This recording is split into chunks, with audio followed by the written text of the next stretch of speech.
Melt the resistance and open your heart with Transformation Thursdays.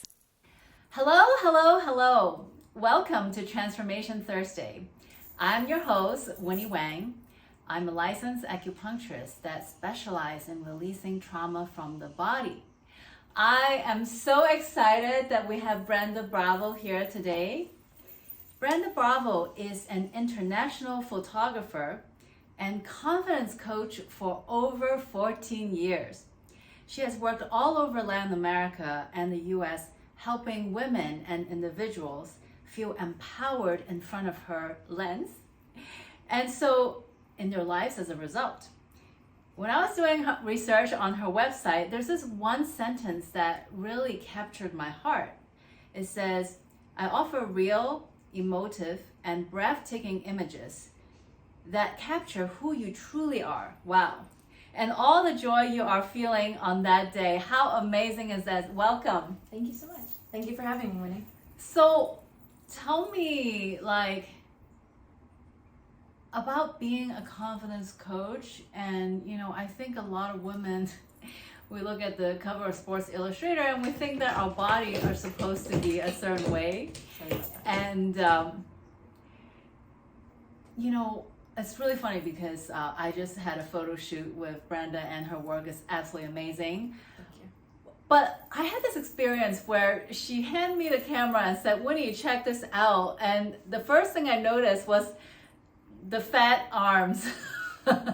So I don't know how many women can relate to this, but it's like, I don't really like this, and I don't really like this. And so how do you coach women with body image? Yeah.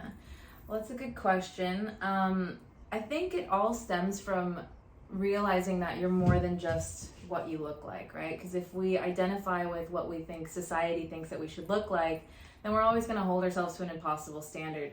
So I think starting with really going in and connecting with yourself first and really loving who you are underneath the skin and everything that you see in the mirror, and really looking into your own eyes is a really good practice of practicing that self-love and connecting with yourself on a deeper level, to realize that this is the vessel for my soul. This isn't just a body. This isn't a fat arm. People that are starving would kill to have a thicker arm. So it's all relative in reality, what fat is and what skinny is. And society's starting to get on board with the different perception of beauty, that it's not just rail thin is the thing. Thick is beautiful now, and thank God, because we're real women. We don't look like the supermodels back in the day, and now models look more like the average woman, which is thick, and beautiful. So I think we need to change our definition of what fat arms even mean. To start there, and also to just be I am not just what I think I look like. I'm this person underneath, and what does that look like? I'm beautiful because I'm me, not because of what I look like on the outside. So it's a lot of work. So you said you're very good at capturing and helping the other person accept who they are. What does that look like? So in one session, it's very hard to do a lot, but it magically does do a lot for a lot of people. And it's basically me just allowing people to be uninhibited with me kind of makes them realize that it's okay for them to be whoever they are for even just that hour in time or 2 hours in time. The fact that I'm really encouraging them and making them feel really beautiful, because I use a lot of words of affirmation, and it's not coming from a place of sales or mimics or gimmicks. It's a genuine appreciation for you are beautiful, because I feel that I am a beautiful person. I can recognize your beauty, and people feel that. It's different if you get a compliment from somebody who is confident versus somebody who's insecure, who just sounds like they're just comparing themselves. Wow, you're so pretty. I wish I was pretty. Sounds so much different than damn girl, you're beautiful. And it's just a really confident, one word appreciation of you. It's not a jealousy kind of thing. So I think because of my position of confidence, of self-confidence, helps people see their own, because we're all mirrors, so That's a helps really good thing, and I have two questions. One is I'm curious about your journey. Like, how did you develop your self-confidence? Were you always this self-confident, or like there was a little backstory here about your journey to confidence, right? And the second thing is, what are some of your practices? You mentioned positive affirmation, right? So, what are some positive affirmation that the people who are watching this can walk away with? So I've definitely done a lot of work on myself. Nobody's born just confident and perfect. I mean, we are, and then we become members of society and get bogged down with magazines and when you're little, you have no concept of that until it's taught, right? It's not innate to be so judgmental of yourself. So I think it's like reparenting ourselves is a really big thing, and being that voice of love, of unconditional love for yourself, where maybe you didn't have it growing up or as an adult and stuff like that. So it's definitely been a journey. It's been a lot of work. And then some self practices that I do now are just looking in the mirror and just really embracing what I look like. And I was doing yoga today in the mirror, and I don't ever do it in the mirror because I do it in a studio, so there's no mirrors, which is a good thing because then you're just in it. But I was at the gym today and I was doing yoga in front of the mirror, and I noticed my little it's like a primordial pouch, right? Like yeah, I have that too. and I'm looking in the mirror and I'm thinking, oh, I didn't know that I still had that. I thought I had lost a little bit, but okay, it's still there. Just kind of looking at yourself from a point of curiosity and wonder and appreciation versus judgment is such a huge twist to your life. If you look at everybody like that, what would that look like? If you look at your loved one like that, instead of judging them, there's so much more room for love. So it's the way that you treat yourself is the same. It's if you look at yourself with loving eyes, like how your partner looks at you with loving eyes, you're going to fall in love with yourself. And that means that you're accepting of yourself, because that's what love is. Love is accepting another or yourself as they are and appreciating what they are. And everything else is just ego and comparison, and that kills joy, So it's if I'm looking in the mirror and I'm thinking, I used to be more I'm comparing myself to my more fit self, and I'm well, I didn't have that before. And it's okay, well, this is just an indicator of, maybe I'm eating a lot of sweets, and that's why. And it doesn't have to mean anything more than that. It's just an indicator of okay, fitness level wise, what's my goal? Look at the data, not the drama. Fitness level, okay, what do I want? What's my goal? Okay, what do I need to attain that goal? Okay, great. It doesn't mean anything. If we get in this mindset of I need to look like this to be beautiful, then you're just gonna emotionally eat because you don't feel beautiful, and then that deters you from your whole fitness journey, and then it's a vicious cycle. Versus if you're in this state of well, I love myself and this is what that looks like, then you're just gonna eat better and work out more and feel good about yourself in a different way that doesn't feel so punishing and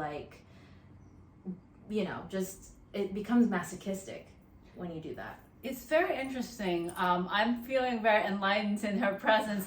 But there was this one word that really captured me, which is the word need, right? I need to look this way to feel beautiful versus I am already beautiful. Mm-hmm. And, that sometimes I think that expanding this beyond just the body image, what is it that we really need? Do I need X amount of dollars in the bank account to feel abundant? Do I need X amount of followers on Instagram to feel successful, whatever, right? It feels this need is so artificial, and it's arbitrary, really. It's, we hear somewhere oh, they had 1 million followers. And you're wow, I have 1,000. But then if you talk to somebody who has 50 followers, then you're doing great. It's all relative. So it's we need to stop going based off of what we think equals success or beauty, and realize that where we are is perfect in its own way and is part of our own journey, which is beautiful in its own way. Like, we have to appreciate exactly where we are right now, because that's just reality. Like, and to accept reality is to be in love with life also. And like, I'm a big proponent of love in general, and I think it starts with like loving where you are, loving what you look like, even if the circumstances aren't exactly what you really want. It's a stepping stone for, okay, this is an indicator, like I could lose a little bit more here, I could make a little bit more money, but that doesn't make me a different person. It's just gonna make life a little bit easier. Maybe I'm gonna feel more fit and healthier to play with my kids. Like, you have to change your why to not just something so, it sounds bad, but like superficial and like fleeting, like popularity or desire of another, you know, having somebody desire you and stuff like that. Like, that's all important stuff, but it's you need to feel like that for yourself first, and then it'll be real with other people. So I don't know about you, but when I am in her presence and I look at her eyes, it's just like love is pouring out of her eyes. And so that love is real, right? That love is beyond time. I think a lot of women also struggle with aging, for example. They might feel like, oh, I have a pimple, but the pimple is temporary. Or, you know, we might talk about like wrinkles and other things. And I want to ask you about editing and photo editing, and putting on makeup. And, you know, it's like, what is your relationship on like, okay, I'm beautiful enough as I am, I don't need any makeup or touch up, but you know, if I do a little makeup or touch up, I'm gonna be beautifuler. That's a really, really good question, and something that I've gone back and forth on. Like, I've had moments in my life where I really loved Alicia Keys' no makeup movement back, like, I don't know, 10, 15 years ago when she did that. And you might see that she wears a little bit more makeup now, but I like the statement of, I don't need makeup to be beautiful, but sometimes it's like aesthetically, I like to accentuate my beauty with it, you know? Like, I don't think we should apologize for wanting to emphasize the things that we like about ourselves, or downplay the things that we might not in that moment, like wearing a slimming dress or wearing a push-up bra. There's nothing wrong with that. If you're doing it because it comes from a place of love, right? I mean, if you're doing it because you want to fit in and look cool, whatever, that's fine. But you're gonna look better inside and out if it comes from a place of like, I look good, I feel good, and this is what's gonna make me share that more and be more in that energy. Because sometimes it's like, maybe you look in the mirror and you're like, oh, I look kind of tired, and you put on a little lipstick and you just feel more awake.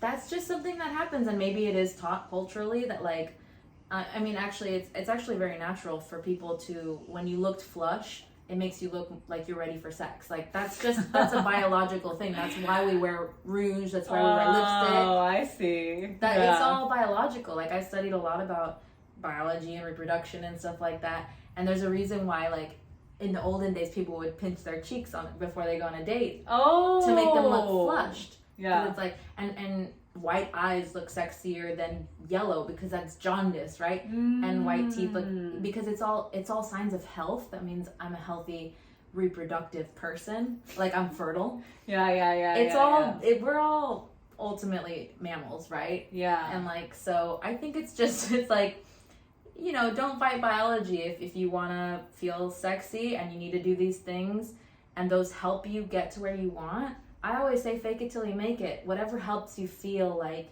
you're being your best self, do that. Like, don't feel bad about it. You know, this is so interesting because me too, I'm 43 and I went through this part in my life when I'm like, you know what? I'm beautiful enough as I am. I don't need no lipstick or makeup or anything like that. But actually, this is not my real hair. This is a wig. And it's different when you wear makeup because you need makeup to feel beautiful versus I'm just gonna have a little fun with it, right? Like, you know, today I have pink hair, tomorrow I have brown hair or gold hair or black hair. It's an expression of what you feel like.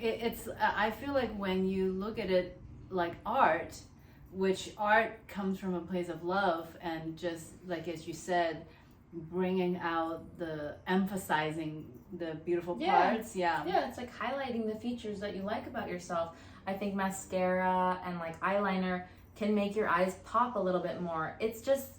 It is art. Like your face can be a canvas. There's some people that, makeup artists, they're so talented, and it's like just because they're painting their face, as they call it, it's not always from a place of insecurity. Sometimes it is. I remember growing up, I used to wear makeup because I had acne, and that would make me have more. I think I started getting acne because I started wearing foundation for no reason when I was like 14. And then I got all this acne that I had to always wear foundation, and then it was a vicious cycle, and I really wish I didn't even start with that. But like, there's a time when you do it to cover up like a mask, and you wear it like a mask, and that's real, and that's unfortunate that we sometimes do that, but I don't think we should judge ourselves for it, and I think that we should recognize what we're doing. I mean, ultimately, it's all about self-awareness. That's so great. Wow. Thank you so much for That's your a lot time of information. today. Okay, so one last final tip about self-acceptance. Oh my gosh. I think that, okay, so here's a really good thing. Nobody else is you. Like nobody else in the world is you. For every unique trait that you have, everything that you think that you don't, or that you don't like about yourself, it's not that you don't think, maybe you don't like about yourself. Think about a thing that you do like about yourself and try to counteract those thoughts, because what we think about magnifies, right? So if you're thinking about, I hate my stomach, I hate my stomach, I hate my stomach, that's all you see when you look at yourself. Yeah, it's true. And then it weighs more heavily on you than if you were like, God, I have beautiful eyes, I have beautiful eyes, I have beautiful eyes. If you say the thing that you like about yourself more than the thing that you don't like about yourself, your energy starts shifting, and you start appreciating more than complaining about yourself.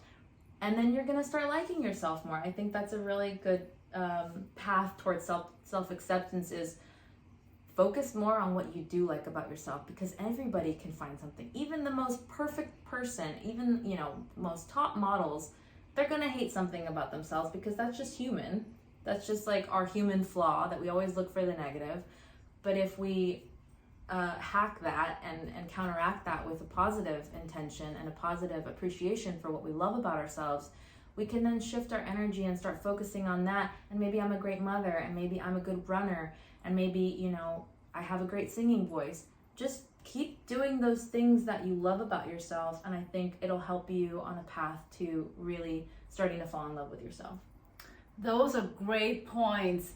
One of the things that I shifted after the photo shoot with you and having bigger arms is, rather than focusing on the external, which is how do my arms look, is to focus on the internal.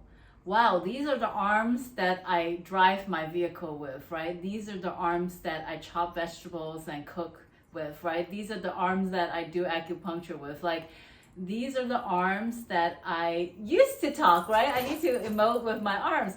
And so rather than, like focusing on the imperfection, it's like, are my arms at least 80% good, right? Like, okay, can I cook with them? Can I drive with them? Can I, You're lucky you have arms. Exactly. So, and you heal with them. Yeah, That's exactly. beautiful. So I actually opened my heart to accepting my arms. Yay! So, hug yourself with your yes, arms. exactly. So you can check out my social media to see all the beautiful photos that are done by Brenda. And if they're interested in working with you, can you tell us how to find you? Yeah, so I'm on Instagram as Bravo Image, Bravo Image. And my website's bravoimage.com, and I love to help women and any person out there that's looking for a little bit of a confidence boost. I'm good at teaching how to pose and just feel comfortable in your skin, and that's how you get the best photos. Wow. Thank you. And If you enjoy this episode, please click like and subscribe and share it with your friends so that we together can really start enjoying, accepting, and loving our bodies. Yes. See you next Thursday. Please like, share, and subscribe. We equip people with the skills to navigate the ups and downs of life. Will you help us solve the mental health crisis? Please donate to Compassionate Transformation at lovect.net. Thank you, thank you, thank you.